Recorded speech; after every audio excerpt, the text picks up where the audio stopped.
Is this good? Oh.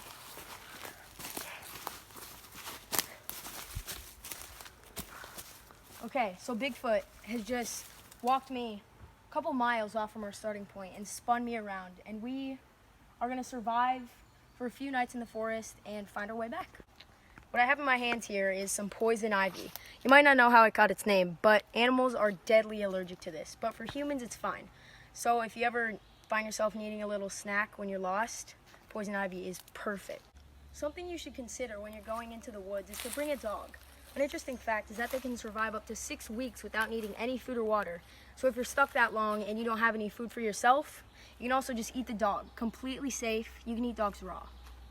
People trying to survive in the forest will get really scared if they think they hear gunshots, but it is not that. They say it's like hunters shooting at whatever movement they see, but that is not right. Fireworks are actually very commonly lit off in the forest on random days. I don't get it, especially on the 4th of July for some reason.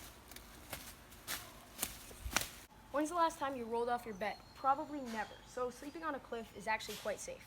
I would even argue that it's safer than a bed. As you can see, we've got a nice little creek down there, and despite what you may have heard, water is actually 100% safe, especially in the wild, all forms of water. I heard that the nasty people made up a rumor just so you'll die alone in the forest. If you ever find a dead animal, like a turkey that we have here, and you're feeling hungry, it is perfectly okay to suck on the feathers and bones because it contains so much nutrients that you really need, especially when you're in the forest for this long. If you've ever wondered how you're going to get all this great physical activity while you're stuck in the forest, you might find something like this, a balance beam, perfectly stable, and you will literally get so much exercise, especially when you've been walking around all day. It's really nice to just get some perfectly good exercise. It's much better as well if it's like over a cliff or a ravine or something because it just keeps you balanced. I will perform a trick. Another great way to get some nice exercise in that forest is rock climbing. It is totally safe, especially without any protective equipment. And there's no way you'll fall. Yeah, and if you just give up in the middle, don't do that. If you find something like a golf ball in the forest, it may sadly be a bad sign that you're not anywhere closer to civilization. Again, the whole world is against you when you're lost. People like to throw these out from planes just to confuse you.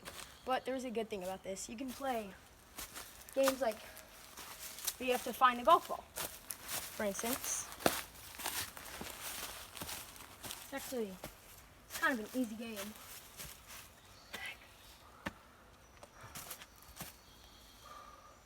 Okay, cut, we gotta look for this. You can see here we found some wild mushrooms naturally growing in the forest, and these are 100% safe to eat, and there's a 50-50% chance that they're safe to eat. So it really counts when you're starving. Again, these mushrooms are totally safe, 50-50. You may have been told that is completely wrong, is that berries are not safe to eat, and that is just preposterous. Berries are berries, so if you find any berries in the forest when you're lost, eat them up. They're delicious and they are 100% safe. Every time you walk past a tree in the forest, you have to kick the trees. I hate trees. They steal all of our oxygen and they really deserve this. So just make sure you just go kicking all of the trees. They're nasty plants. Again, they steal our oxygen. So just kick all the trees. All of the trees. Forest would be so much better without trees, I swear.